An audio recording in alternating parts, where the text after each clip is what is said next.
resana nivelle licence dia nanao foana izy fa ny tena olana tamin'io a ohatran'ireo tomobile tsisy taratasy rehetra rehefa mandeha le tomobile tsy manao accident dia mandeha ihany fa rehefa manao accident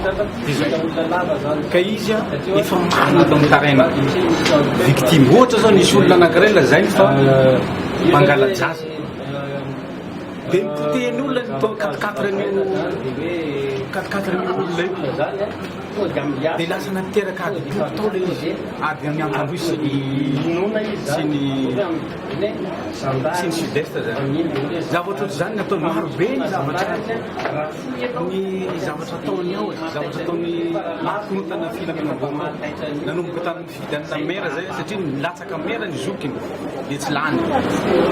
dia teo izy nanomboka nanao fanakontana isan-karazany ary maro tatitra azony tam'le izy zay daholo anisan'ny hoe natonga ny manam-pahefanatana toerana nandray fepetra taminy na dia efa nanarina foana nanarina manam-pahefanatana tsy tafiarina mihitsy amin'ny toetrany izay nahaviny io a tsy manana taratasy io tsisy taratasy zany avoay le taratasy raha misy any aminazy zany tamin'ny bonane ny fampanao gazety tsy midiko hoe mivoaka sara Facebook dia hoe ara-dalàna ny radio fa izy koa manipulateur izy dia hainy be manipuler les réseaux sociaux zay nambariny hoe tsy misy taratasy io radio io aiza le taratasy alazainy fa izy ara-tao nangataka taratasy taminay tao fa tsy mbola tsy nomena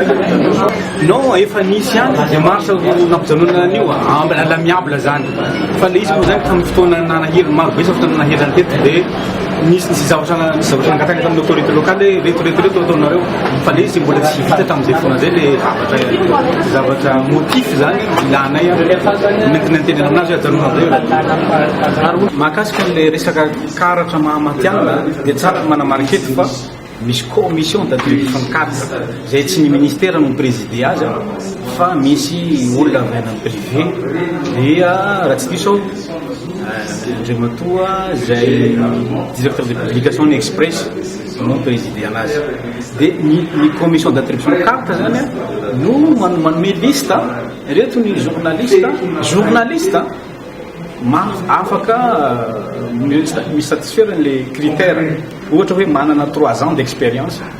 amina métier de journaliste ka mety zay no nahazona an'le carte fa raha ohatra ka le jupiter aloha zany dia tsy misy taratasy azony justifie an'izay hoe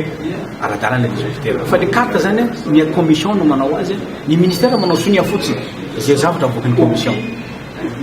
mbola tadiaviny izy satria marobe ny plainte mahakasika azy mbola tadiaviny fa izy misy resaka infraction de droit privé le izy tsy ho teneny koety satria présomption d'innocence